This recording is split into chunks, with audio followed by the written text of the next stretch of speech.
حضرت علی جان فرمایا کرتے تھے کہ سورہ یاسین کے 10 فوائد ہیں. اگر کوئی بھوکا اس کو پڑھے اللہ اس کو بھوک دور کر دیتے ہیں. اگر پیاسا پڑھے اللہ اس کی پیاس کو دور کر دیتے ہیں. اگر کوئی بے لباس آدمی پڑھے اللہ اس کو لباس عطا فرما دیتے ہیں. اگر کوئی تمہارا اس سورت کو باقاعدگی سے پڑھے اللہ اس کے لیے شادی کا انتظام فرما دیتے ہیں.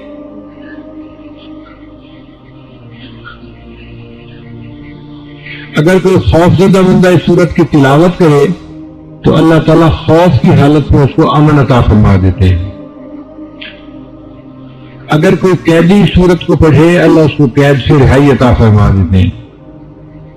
اگر کوئی مسافر پڑھے اللہ سفر میں اس کے ساتھ مدد فرما دیتے ہیں. اگر کوئی چیز گم ہو جائے اور اس حال میں بندہ پڑھے اللہ یا تو وہی چیز واپس لوٹا دیتے ہیں یا اس کا کوئی بدل عطا فرما دیتے ہیں. اگر مریض کے پاس پڑھی جائے اللہ اس کو شفا عطا فرما دیتے ہیں. اور اگر قریب المرگ بندہ ہو اس کے پاس پڑھی جائے تو اللہ تعالیٰ روح نکلنے میں آسانی فرما دیتے ہیں. یہ 10 فوائد اس سورت کے پڑھنے پر ملتے ہیں. اس سے اندازہ لگائیے کہ اللہ رب العزت کے ہاں اس سورت کا کیا مرتبہ ہے.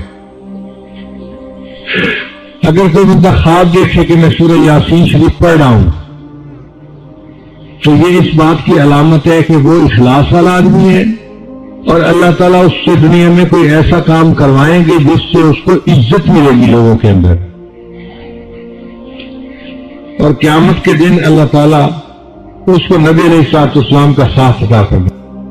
میں نے اپنے والدین کے زمانے میں سورہ یاسین کو بہت کثرت سے گھر میں پڑھتے ہوئے دیکھا ہے. گھر میں کوئی پریشانی آتی کوئی مسئلہ آتا تو میرے والد صاحب فرمایا کرتے تھے کہ سورہ یاسین کو مبینوں کے ساتھ پڑھو. قرآن مجید میں 7 مرتبہ مبین کا لفظ استعمال ہوا ہے. شروع سے پڑھنا شروع کریں پہلے لفظ مبین تک پڑھیں, پھر شروع کریں پھر دوسرے مبین لفظ تک, پھر تیسری مرتبہ شروع کریں پھر تیسرے مبین لفظ تک, پھر چوتھا پھر پانچواں 7 اس طرح کر کے پڑھیں اور پھر دعا مانگیں. تو میرے والد صاحب فرمایا کرتے تھے کہ دعا قبول ہوتی ہے, اللہ تعالیٰ پریشانی کو دور کر دیتے ہیں. میں نے اپنے بچپن میں اپنے والدین کو سینکڑوں مرتبہ مبین کے ساتھ سورہ یاسین پڑھتے ہوئے دیکھا ہے. پھر جب بڑے ہوئے تو حضرت مرشد عالم رحمۃ اللہ کے پاس حاضری ہوئی تو حضرت مرشد عالم رحمۃ اللہ بھی جب کبھی کوئی پریشانی آ جاتی تھی تو سورہ یاسین کو مبین کے ساتھ پڑھنے کا حکم فرماتے تھے. تو جو عمل والدین میں نے زندگی میں دیکھا تھا بچپن میں, اس کو جوانی میں اپنے شیخ کی زندگی میں بھی دیکھا. تو مشائخ کے یہاں یہ معمول رہا ہے, بہت سارے لوگ پریشانیوں کا شکار ہوتے ہیں اور پھر عملیات والوں کے پیچھے بھاگتے ہیں. عملیات والوں کے پیچھے جانے کی ضرورت نہیں. زندگی کی پریشانی کے لیے سورہ یاسین کو مبین کے ساتھ پڑھ لیا جائے تو کفایت کرتا ہے. بعض لوگ مل کے 40 مرتبہ سورہ یاسین پڑھ لیتے ہیں تو اللہ تعالیٰ اس کی وجہ سے بھی دعاؤں کو قبول فرما لیتے ہیں. ہم نے رائے ونڈ میں بھی یہ عمل دیکھا.